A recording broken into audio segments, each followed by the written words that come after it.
the tank breaching, right? And then the third type came, कि tank kept rising. The sides of the tank, the water keeps rising, right? Nothing is breached, but tank के अंदर पानी आ गया है, level kept rising. Those are the three types of floods that have happened. And basically what he said is that each of these, because of the very different nature of the flow of the water, the force was different, the contaminations were different, the length for which the water would be held would be different, all of those kinds of differences. So with that as the main story, what we decided to do is that if we have to understand the vulnerability typologies, right, and this is something that we've been very, very keen on working on for the last 2-3 years, that we really need to spend time trying to understand what are the different typologies of vulnerability, right? How do people suffer? And the basic understanding is that ground floor पे रहने वाले लोग जो हैं, they suffer in a particular way. First floor पे रहने वाले लोग जो हैं वो they suffer in a very different way, right? Children suffer in a particular way, older people suffer in a particular way, people who drive auto rickshaws suffer in a particular way, and if we can figure out these typologies of suffering, if we can figure out these typologies of vulnerabilities, then we should be able to deal with the hazard and the risk in a different way. So long as we are focused only on mapping the hazard, we will not be able to understand how people are suffering. And if we don't know how people are suffering, then we can't actually respond to them, because what we end up doing then is that spending too much time learning on the spot. Right? That's what we need to break out of. So this is a map of the elevation again, you can see, right? So going from Bandlaguda at one end to Babanagar. You just draw one straight line, that's how the river goes. And what you will see is that the elevation keeps going down, because the Musi river is going straight down into Krishna river. So as that goes down, the elevation drops. So you know exactly where it is likely to come out, where the water is going to be flooding. And in one thing that we really need to keep in mind when we think about all of this is that over the last 30 or 40 years, many of the infrastructures in Hyderabad have actually been completely messed up. And something that we keep hearing in news every now and then, but we don't know how to think about it, which is that sometime in the mid-80s, during the Telugu Desam government time, it was basically decided that all of the main sluices of the tanks should be shut down, because agriculture khatam ho gaya hai. If you look at it, actually what happens is every time there is a water body, in that water body, the first piece of land that gets turned into real estate is the command area, because that is where you have people with property. That is where people who have titles to the land. Tank ke sides mein, you have the shepherd bringing his sheep to graze. That's where you will have the fisherman having something to do with it. That's where you will have the potter taking some clay. They are all traditional rights, customary rights. They don't have property rights. Property rights are there only in the command area, right? Under the katta, overseen by Katta Maisamma, that's where you have the property rights. That's where what happens is that once that land is gone, you don't want the water from the tank to be coming into that land anymore. So they stopped that. And then a few years later, they even said that let us cut off even the surplus wares. In some cases, they reduced the surplus ware height. Alugubaradam antaru kada. Alugubaradamni we basically stopped. Now, this messing with the urban water bodies, which are not urban water bodies, they are actually agricultural tanks. An agricultural infrastructure now becomes an urban property, and in the urban property, we have not figured out how to manage them engineering wise. Because we don't know how to manage them engineering wise, we turn them into useless things. So if you remember, in the last 2020 flood, one of the terrible things that happened is that Fox Sagar was one place where people were really, really scared, because water kept rising towards Uma Maheshwari colony, right? And people in Numa Ministry colony kept saying कि अब gates खोल दो पानी निकल जाएगा. Gate खोलने के लिए nobody knew how to open it because they had forgotten. The gates were jammed. They brought in Navy divers to go in. They came up and said, we don't know. One local tent wala said, मुझे याद है कैसे किए थे ये. They actually took old tents and shoved it into it to block it off. So I know how to pull that out and I will go in and pull it out. He did it. The local tent wala नहीं किया था वो. That's how the water receded a little bit. Right? This is Fox Sagar. Right? Usman Sagar, every time we went there, people kept saying कि sir ये चादर के ऊपर से पानी को बहा देना है, वो नहीं करने दे रहे हैं. Because चादर के ऊपर से पानी बहा देंगे तो then there is a colony right below it और वहाँ पे पानी जाएगा. So we don't know how to do a regulated, safe way of letting off water.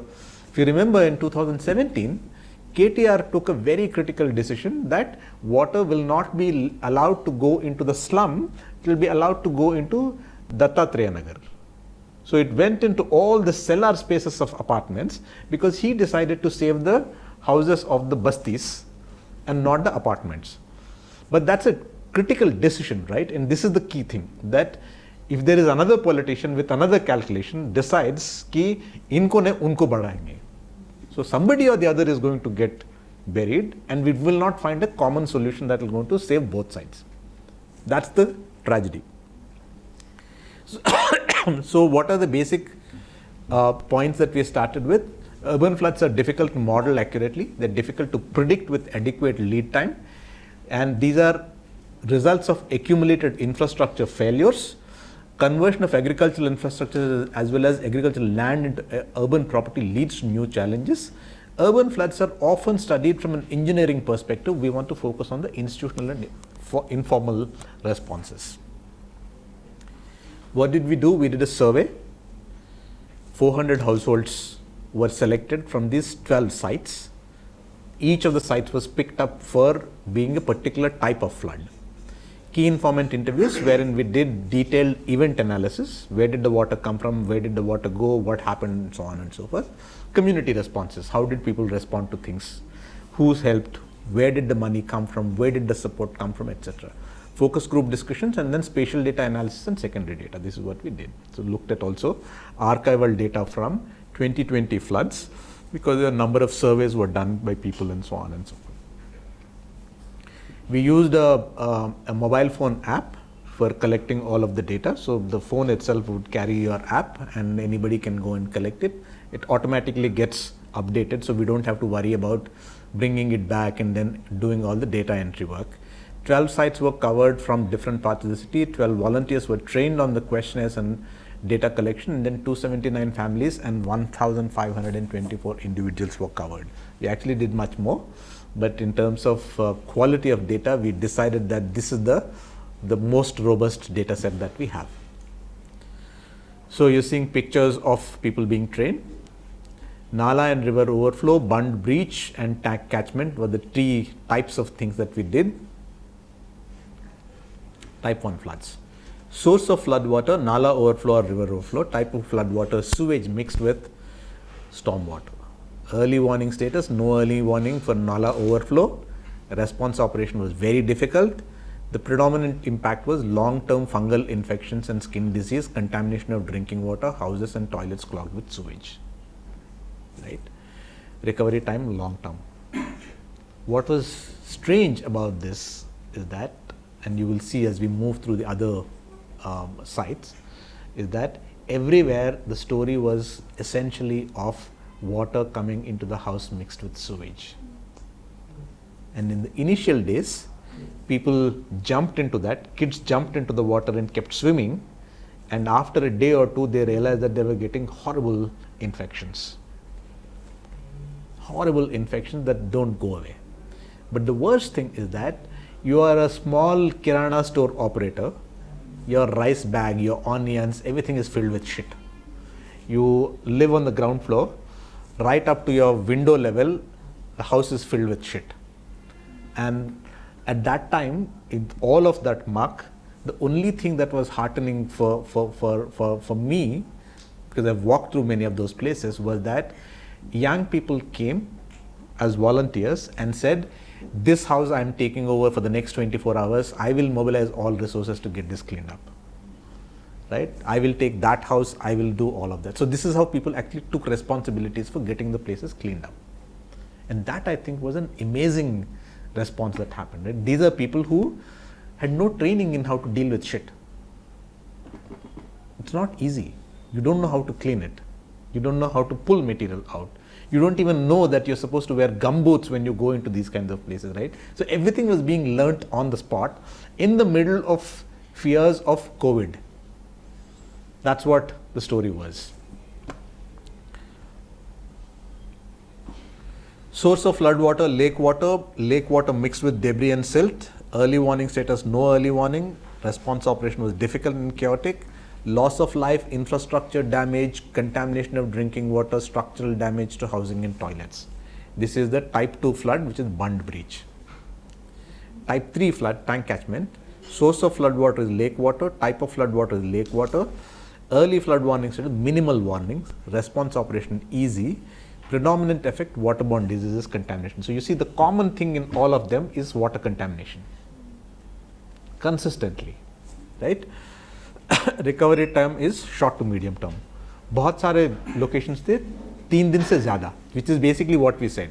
3 दिन से कम, 3 दिन से ज़्यादा, right? And that marker was very clear. Many of them said that it took more than 3 days, basically even for the first type of recovery. And then there is, of course, the long-term socio-economic recovery. This is a very complex map. I won't go into the details, but this was done actually on the basis of a detailed interview with Azerbaijan people from his organization, who were actually walking around in these areas, driving around. This is from where I kept getting phone calls from Azerbaijan ki, बताओ आप map में देख के कैसे आ रहा है पानी? Because it was not easy to figure out where is this damn water coming from, right? Whether it is coming from this lake or that lake, because like I described earlier, every square mile has one water body. So you don't know where is even the water coming from, right? And part of the challenge is that these are all areas which were originally covered by nalas, or nala गायब हो गए हैं. So when I went to that Usman Nagar area, one of the most interesting things for me was that a local small time real estate dealer said that मैं पिछले 1 हफ्ते से फिरंगी नाला के पीछे पड़ा हूँ. कहाँ गायब हो गया है? It has to be somewhere around. And then he took me on his bike and showed me कि देखो आपकी फिरंगी नाला यहाँ तक आया, यहाँ पे गायब हो गया है. Right? It has gone underground. It has been buried. So stream burial is a very common thing across the city. And we need to figure out how to locate where these burials have taken place and know that locally that is where you're going to have a problem, right? Flood inundation map. This was something that Ebin did because he came into the city exactly on the day when the rain began, and third day, fourth day. So the way this works is that you have a satellite that is passing over Hyderabad city, and there is a periodicity to it. Right? It's not like it goes every day. So you have to take a spatial the image from the satellite and see up to where the water is, and you can actually see the water in the map. But if it is a flood event, it may disappear before the satellite comes back again, right? Luckily, in this particular case, just around the time when the flood began, you have a map. So this is what was done. So basically pull out all of those polygons were the places where water was seen on the satellite.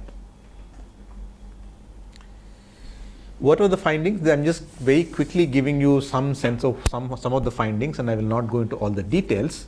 Women's refusal to evacuation is a very important thing, right?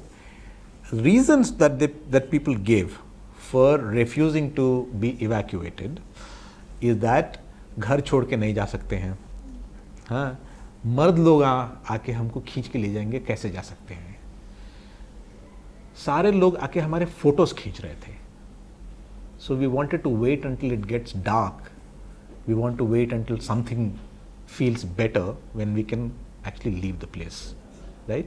A number of inhibitions, but one of the most telling thing was that a woman said, When a woman is arrested, you send a woman constable, right? When you're rescuing a woman, where is the woman coming to rescue me, right? Which points to me that we really need to train women rescue operators.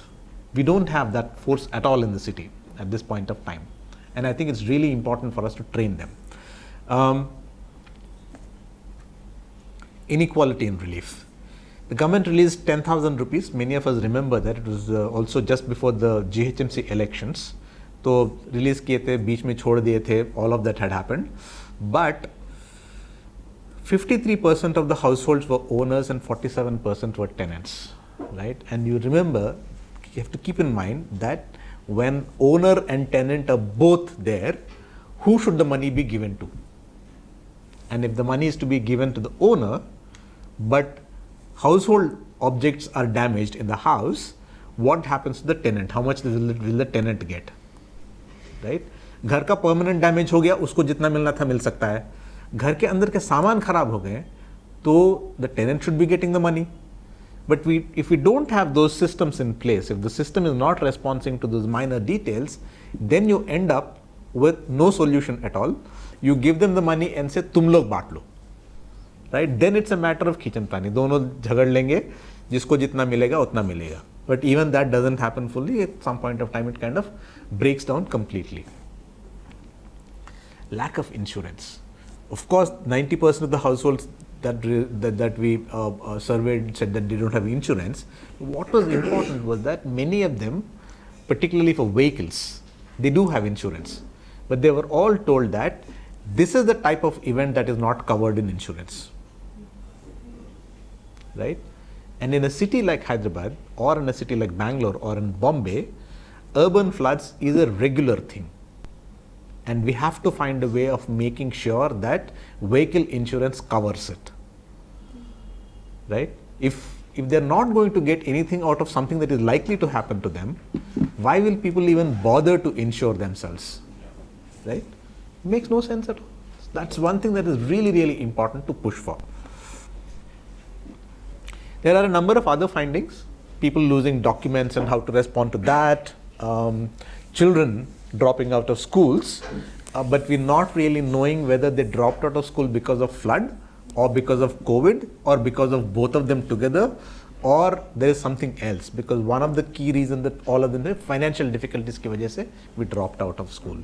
But that financial difficulty, where is it coming from? We don't know. Right? The lessons. Early flood warning is something which we really, really have to think very carefully about. Right? When I said in the beginning that कि ankles तक पानी आया तो घुटनों तक पानी आएगा करके बताएंगे, I made a joke of it. But the truth is that it helps for people to know and be prepared. But the key thing is that preparation. Right? We don't simply announce to people that कि बाढ़ आने वाला है तुम लोग निकल जाओ यहाँ से and expect that people will move. They will not. They will not move because people have things in their homes. Nobody wants to leave those things like that. You are afraid that you leave the house, somebody else will enter the house. All kinds of reasons why people don't want to leave. So if people don't want to leave the houses, then what do we do? In Al Jubail colony where we went, and one of the main things was that कि where exactly is the relief center going to be? वो कितनी दूर पे है? Right?